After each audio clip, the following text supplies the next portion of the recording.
What is up, everybody? Before we get into it, let me paint a picture. I'm walking the firing line. Same thing I've seen for years. One guy's smiling because his pistol is boring, in the best way. Another guy is frustrated because his cool purchase isn't running the way he expected. And that's the difference right there. Some handguns get bought, and then they quietly get traded. But a few models, they never leave the safe. They never end up on the used shelf. And the owners will argue for them like it's personal. That's what today's video is. Welcome back to the channel. If you spend enough time walking up and down the firing line, you start to notice a trend. There are certain sidearms that people never seem to trade in, sell, or complain about. I am talking about the absolute workhorses of the firearms industry. These are the pistols that do not give you an ounce of buyer's remorse after you swipe your credit card.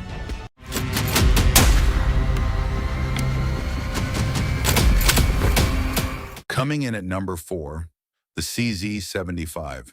If you're not deep into competition shooting, or you haven't spent time studying European law enforcement setups, this one might not be on your radar. But I'm telling you, from firsthand experience, the folks who carry these tend to be borderline loyal to them. This is easily one of the most natural pointing, flat shooting, steel frame pistols you can put in your hand. The ergonomics on the CZ75 are legendary for a reason. When you clamp down on it, it honestly feels like it was shaped for your exact hand.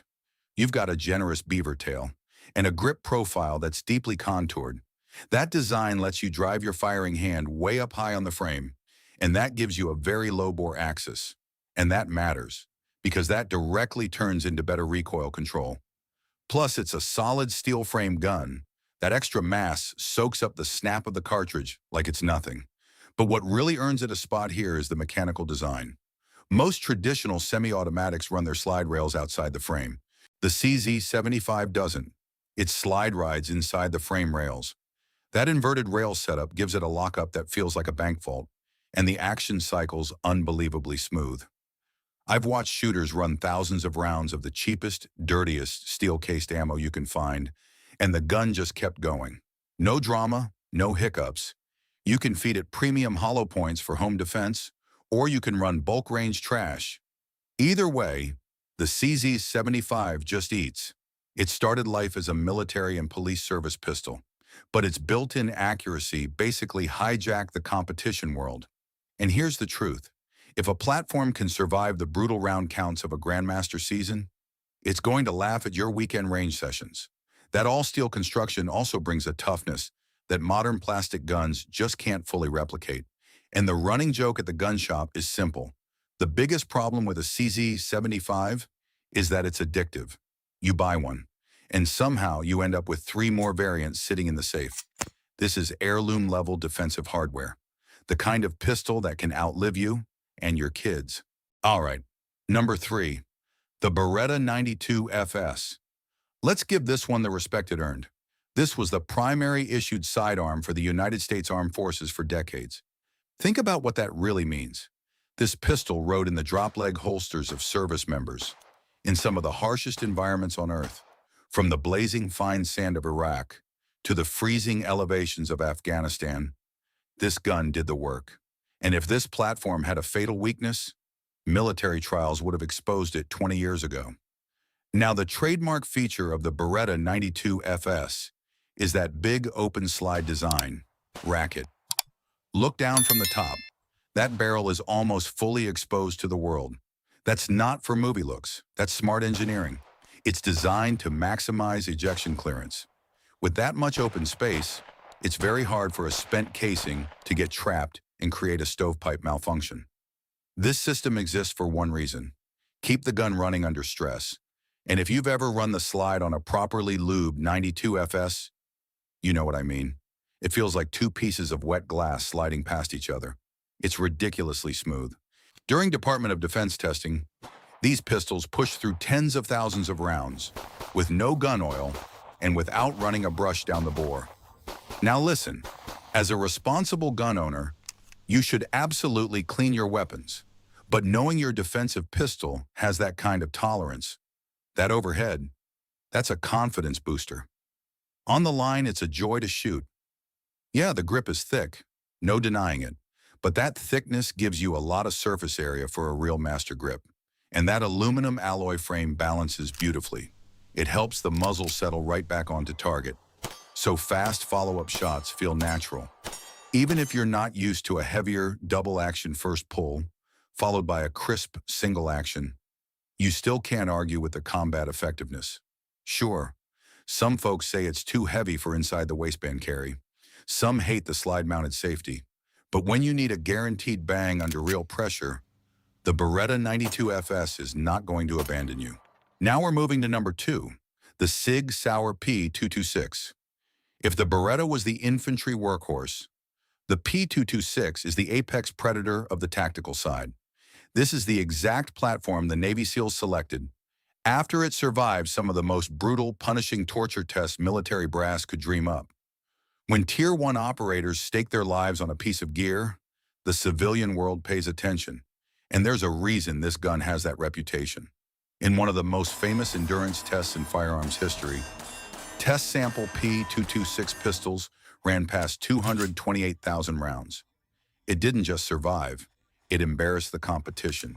It was certified as the single most reliable service pistol in that test lineup. When you buy a SIG P226, you're buying a precision machine tool built for worst-case scenarios. The second you pick it up off the bench, you can feel the build quality. Every pin feels solid. Every spring feels intentional. Every control lever feels overbuilt. In a good way, it's a heavy, full-size 9mm. And that weight tames recoil in a big way. And if you get a model with a short reset trigger, oh yeah, you're in for a good time.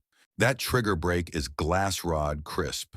And the reset is so short and so tactile, you can run it fast, like warp speed fast. That metal frame acts like a shock absorber. It keeps your red dot or your iron sights locked onto the A-zone target.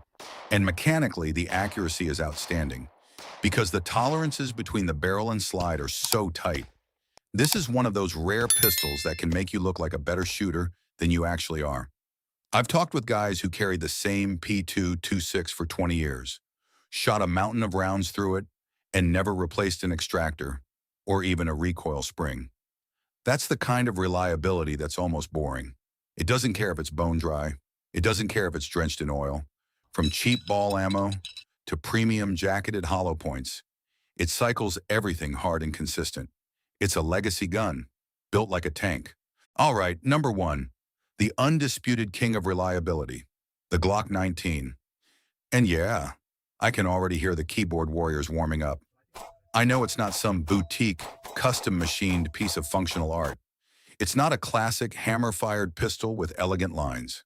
If we're being honest, it looks and feels like a polymer brick. But there's a very specific reason the Glock 19 is one of the most carried, most issued, and most recognized sidearms on the planet. It just will not die. The Glock 19 basically wrote the modern rulebook for defensive reliability. This whole gun is made up of about 34 parts. And from a mechanical standpoint, fewer parts means fewer failure points. It's a simple striker-fired system, and it's been refined hard over generations. You can bury it in mud, you can dunk it in swamp water, you can kick it down a gravel road, you can leave it cooking in the back of a hot truck. Pick it up, press the trigger. It's going to send a round downrange, period.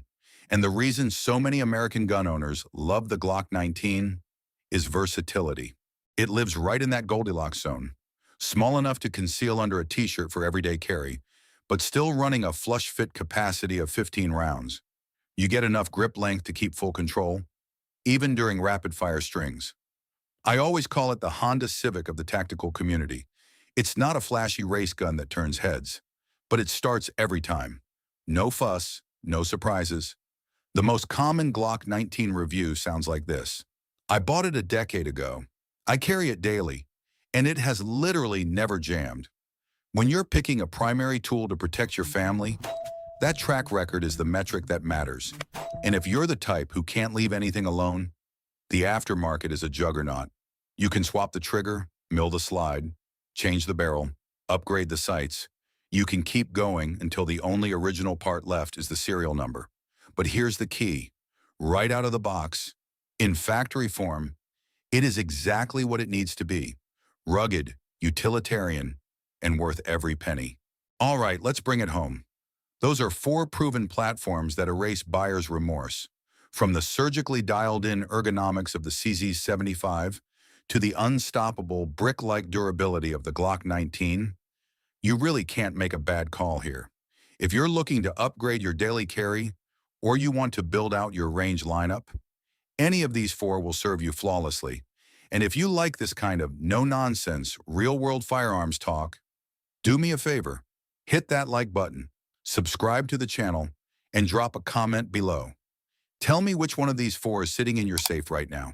Train hard, stay safe, and I'll see you guys on the next